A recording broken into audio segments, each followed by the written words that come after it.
The Silent Years Council Prime. Zirian's tentacles coiled with frustration as he reviewed the transmission logs for the 57th time this cycle.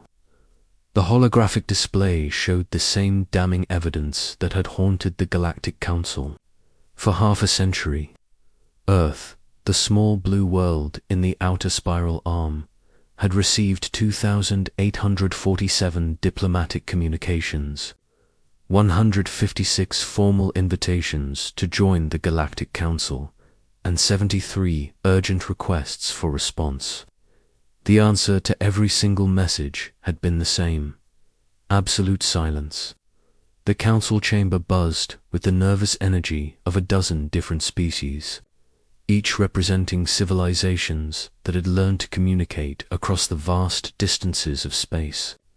The crystalline Vorthak chimed melodically as they spoke, their words translating into pure harmony.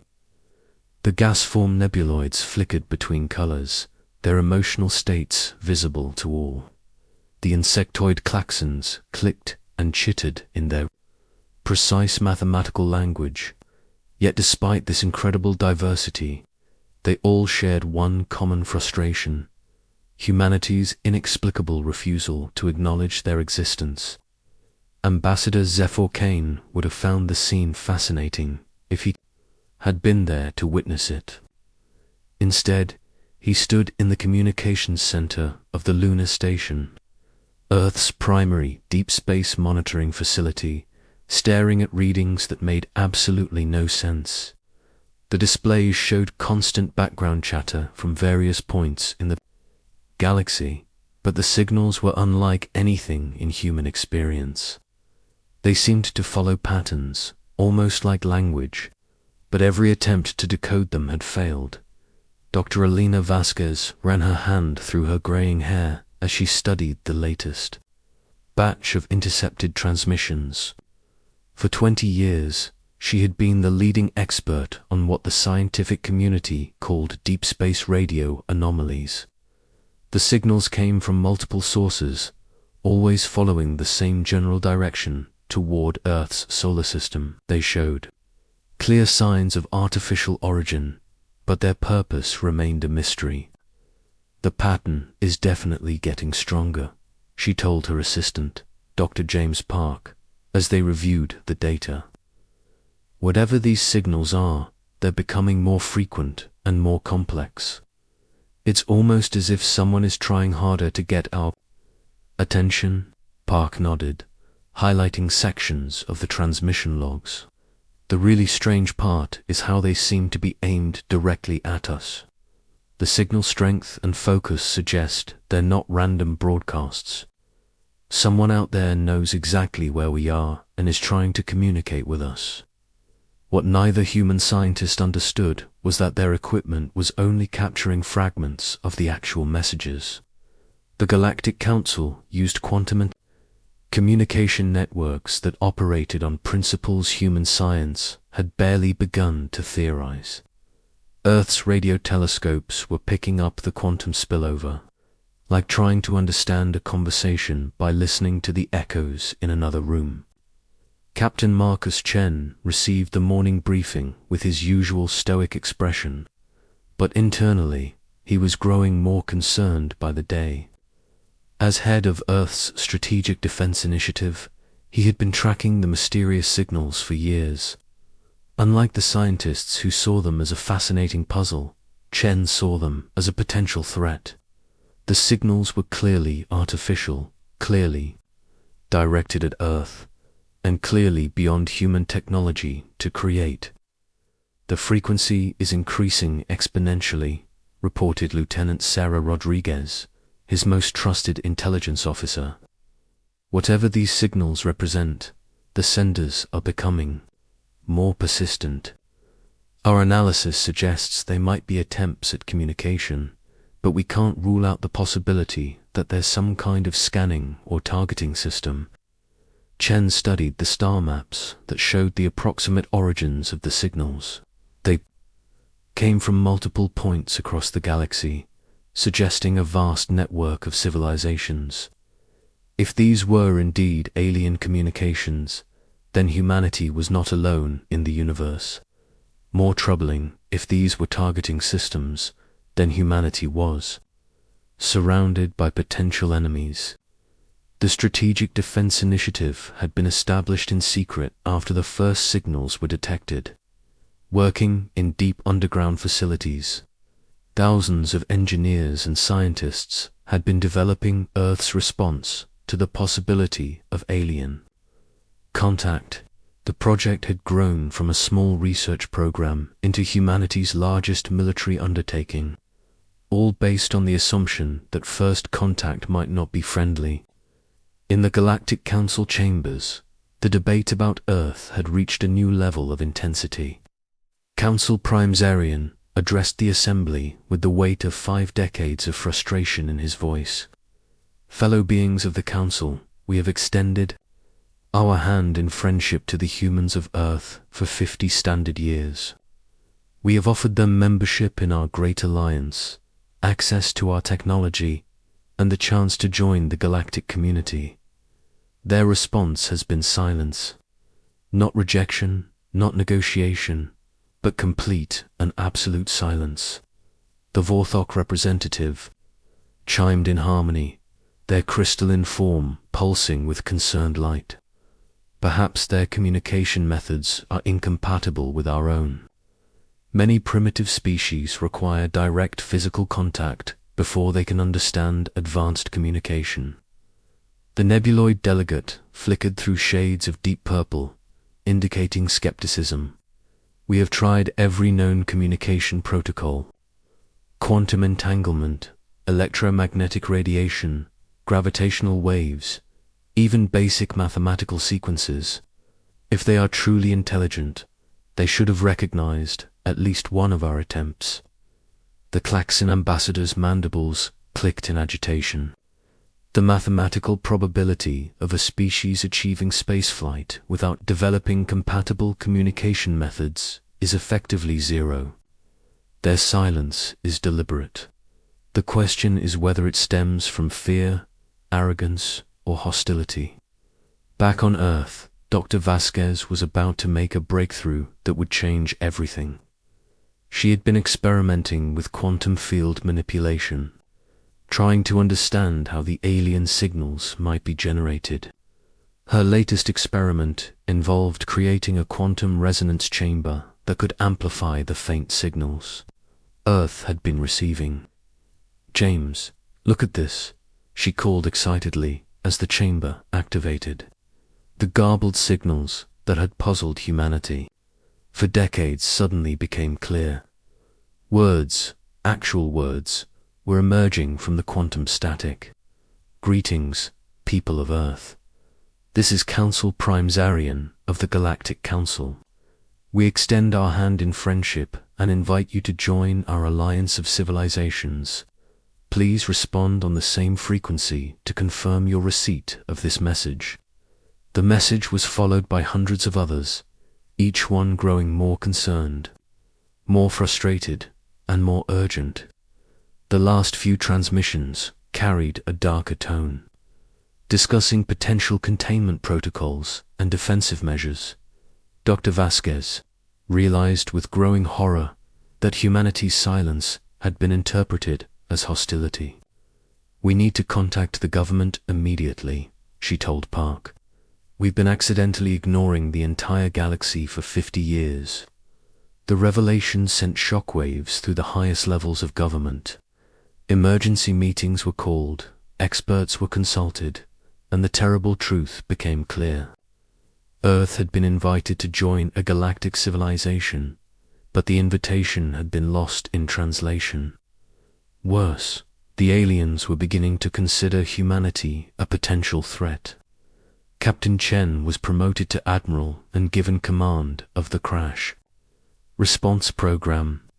"We have 2 choices," he told the assembled world leaders.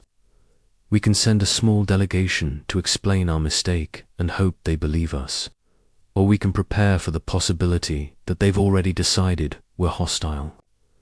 The decision was made to pursue both options simultaneously. A diplomatic team would prepare humanity's explanation and apology, while the Strategic Defense Initiative would accelerate production of Earth's defense fleet.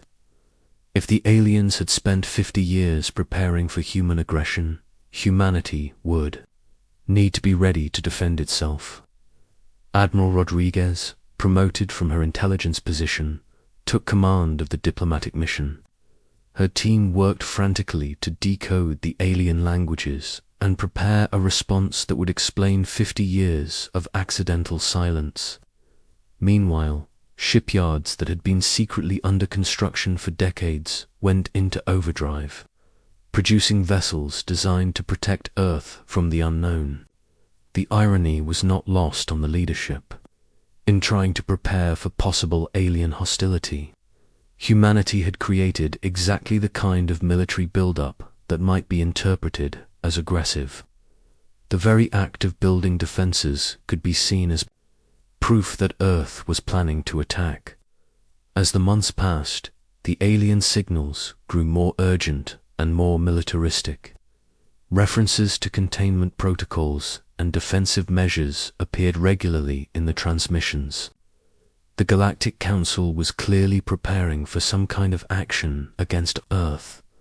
Dr. Vasquez and her team worked around the clock to improve the translation systems and prepare humanity's response. The message they crafted was carefully worded to explain the communication breakdown without revealing the extent of Earth's military preparations.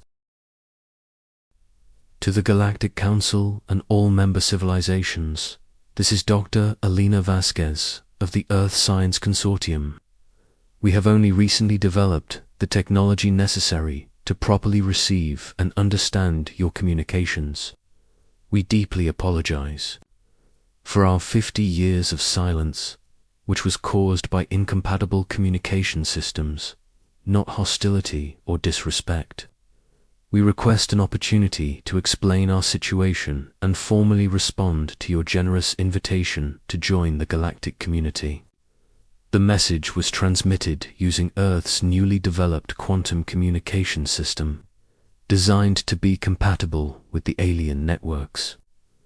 The response came within hours, but it was not what humanity had hoped for. People of Earth, your sudden ability to communicate after 50 years of silence is noted. However, our intelligence indicates significant military buildup in your system. A delegation will arrive at your location in 6 months to assess your true intentions. Prepare for inspection. The countdown had begun. In 6 months, Earth would face its first official alien contact, and the visitors would be coming to determine whether humanity was friend or foe. The next 6 months would determine the fate of the human species. The arrival Admiral Sarah Rodriguez stood on the bridge of the Earth Federation flagship Determination, watching the massive alien space station grow larger on the main view screen. The Galactic Council's invitation had been clear. Bring a small diplomatic delegation to the neutral meeting point for assessment. What they hadn't expected was for Earth to arrive with 1,000 warships. The decision to bring the entire fleet had been debated for weeks in the highest levels of government. The diplomatic team argued that such a massive show of force would be seen as aggressive. The military leaders countered that arriving defenseless would be seen as weak. In the end, the choice was made to bring everything, both as protection and as proof of humanity's capability. Admiral, we're receiving multiple targeting locks from the station, reported Lieutenant Commander Park from the sensor station. It appears every defensive system they have is aimed at us. Rodriguez nodded calmly. That's about what I expected. Open a communication channel to the station. Let's see if we can explain ourselves before anyone does something regrettable. The alien space station was a marvel of engineering, a massive structure that could have housed Earth's entire population. Its design was elegant and flowing, clearly built by minds that thought very differently from humans. Weapon ports along its surface glowed with energy that could probably destroy entire fleets. The fact that they were all aimed at Earth's armada was not encouraging. Council Prime Zarian stared at the tactical display in disbelief. The humans had not sent a small diplomatic shuttle or even a modest escort of ships.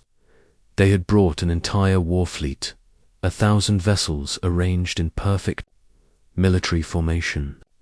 Each ship bristled with weapons that seemed primitive but effective. The implications were terrifying. "They're not here to negotiate," growled the Klaxon representative, his mandibles clicking with agitation. "This is an invasion force. They've used the last 6 months to prepare for war." The Vorthok delegate chimed in worried harmonics. "The mathematical precision of their formation suggests advanced military doctrine. These are not the ships of a peaceful species seeking friendship." The nebuloid ambassador flickered through rapid color changes, indicating extreme agitation. "We should activate the defense grid immediately. If they attack, we need to be ready to protect the station." Zarian raised his tentacles for silence. "We will follow protocol. They responded to our invitation, so we will give them a chance to explain. But I want all defensive systems ready to fire on my command." On the bridge of the Determination, Rodriguez prepared for the most important conversation in human history. She had spent months studying the alien languages and cultural patterns that Dr. Vasquez's team had decoded. The margin for error was non-existent.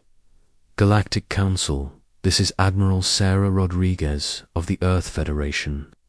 We appreciate your invitation to meet and discuss our relationship with the galactic community. We come not as conquerors, but as a people seeking understanding." The response came quickly, translated by the quantum communication system. "Admiral Rodriguez, your fleet formation suggests otherwise. Explain the presence of 1,000 warships at what was intended to be a diplomatic meeting." Rodriguez had rehearsed this moment countless times. "Honored Council, to understand our actions, you must understand our perspective. For 50 years, we received fragments of your communications without being able to properly decode them. From our viewpoint, unknown alien forces were sending increasingly urgent messages toward our world. When we finally achieved translation, we discovered that your patience with us was running out." She paused, allowing the translation systems to process her words. "We interpreted your mentions of containment protocols and defensive measures as preparation for military action against Earth. Our fleet is not here to attack, but to defend our world and our people. We brought our entire defense force because we believed you were planning to invade us." The silence that followed was deafening. On the alien station, the council members looked at each other in growing comprehension. The humans had been as afraid of them as they were of the humans. Dr. Elena Busquez, serving as the mission's chief communication specialist, added her voice to the transmission. "Council members, we now understand that we have been trapped in a cycle of mutual misunderstanding. Your defensive preparations were in response to our silence, which we maintained because we couldn't understand your messages. Our military build-up was in response to your defensive preparations, which we interpreted as hostile intent." Asterisk, the Vorthok representative was the first to respond, their crystalline form pulsing with what the humans were learning to recognize as embarrassment. "Dr. Vasquez, are you suggesting that our species have spent 50 years preparing for a war that neither side wanted?" "That is exactly what I'm suggesting," Vasquez replied. "We have been trapped in a spiral of mutual fear and misunderstanding. Each side interpreted the other's defensive actions as aggressive intent." Captain Marcus Chen, now serving as the fleet's tactical coordinator, provided the military perspective. "From our viewpoint, we detected advanced alien civilizations surrounding our world. sending increasingly urgent communications that we couldn't understand. When we finally decoded them and found references to containment and defensive measures, we assumed we were about to be attacked. The Klaxon ambassadors' mandibles clicked in what their cultural database indicated was confusion. Captain Chen, the containment protocols were standard procedures for dealing with potentially hostile civilizations. We implemented them because your silence suggested you might be planning aggression against the galactic community. And our silence was caused by incompatible communication systems, Chen replied. We were trying to respond to your messages. But our quantum communication technology was 50 years behind yours. By the time we could decode your transmissions, both sides had already assumed the other was hostile. The revelation hit the Council like a shockwave. Council Prime Zero. Tentacles writhed with what humans were learning to recognize as profound embarrassment. Admiral Rodriguez, are you telling us that this entire crisis was caused by a technological incompatibility? That appears to be the case, Rodriguez confirmed. We've spent the last 6 months frantically building this fleet because we thought you were planning to attack us. You've spent 50 years preparing defensive measures because you thought we were planning to attack you. Neither assumption was correct. The nebuloid delegate flickered through rapid color changes before settling on a pale blue that indicated thoughtfulness. This is ... unprecedented. In 8,000 years of galactic civilization, we have never encountered a situation where first contact was delayed by such a fundamental misunderstanding. Ambassador Zephyr Kane, who had been quietly observing the exchange, finally spoke up. Council members, I believe this situation presents us with a unique opportunity. Rather than the aggressive civilization we feared, humanity appears to be a species that prepared for 50 years to defend itself against a threat that never existed. That level of dedication and preparation suggests qualities that could be valuable to the galactic community. The Vorthok representative chimed in agreement. The mathematical precision of their fleet formation and the technological advancement required to build 1,000 warships in such a short time indicates remarkable organizational capability. Rodriguez sensed an opportunity. Council members, if you're willing to overlook our dramatic entrance, we would like to formally accept your invitation to join the galactic community. We understand that our methods may seem aggressive, but I assure you that Earth's intention is peaceful cooperation. The discussion that followed lasted for hours. The humans explained their perspective and their military preparations, while the aliens shared their own fears and defensive measures. Slowly, the picture emerged of two civilizations that had spent decades preparing for a war that neither wanted. The breakthrough came when Dr. Vasquez suggested a technological exchange. Council members, our quantum communication systems are now compatible with yours. Perhaps we could share our defensive technologies while learning from your peaceful cooperation methods. Our different approaches to problem solving might complement each other. The proposal was met with enthusiasm. The aliens were impressed by humanity's rapid technological development and military organization. The humans were amazed by the galactic civilization's scientific achievements and peaceful cooperation. Council Prime Zarian formally addressed the human delegation. Admiral Rodriguez, Dr. Vasquez, and representatives of Earth, the Galactic Council formally accepts your membership in our alliance. Your unique perspective and remarkable determination will be valuable additions to our community. However, he continued, we must address the elephant in the room. You have arrived at our peaceful station with 1,000 warships. What do you intend to do with them? Rodriguez smiled for the first time since the crisis began. with your permission, we would like to offer them as the galactic community's first rapid response fleet. If any member civilization faces a genuine threat, Earth's fleet could provide immediate assistance while the Council mobilizes its peaceful resolution protocols. The proposal was revolutionary.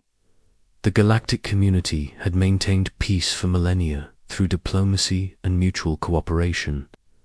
The idea of a military force dedicated to protecting member worlds was both foreign and appealing. The vote was unanimous. Earth was formally welcomed into the galactic community, and the Earth Federation fleet became the Galactic Council's first military defense force. The crisis that had begun with 50 years of silence had ended with humanity taking on the role of protector for 1,000 civilizations. As the ceremonies concluded and the diplomatic processes began, Dr. Vasquez reflected on the incredible journey that had brought them to this point. A simple communication breakdown had nearly caused the first galactic war in 8,000 years.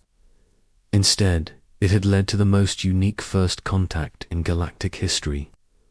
The galaxy was no longer a lonely place for humanity. Earth had found its place among the stars, not as conquerors or outsiders, but as the guardians of a peaceful civilization that had learned to appreciate the value of being prepared for any threat. The 1,000 ships of Earth's fleet spread out in formation around the alien station, their weapons powered down but ready. For the first time in 50 years, both sides could rest easy, knowing that the long misunderstanding was finally over.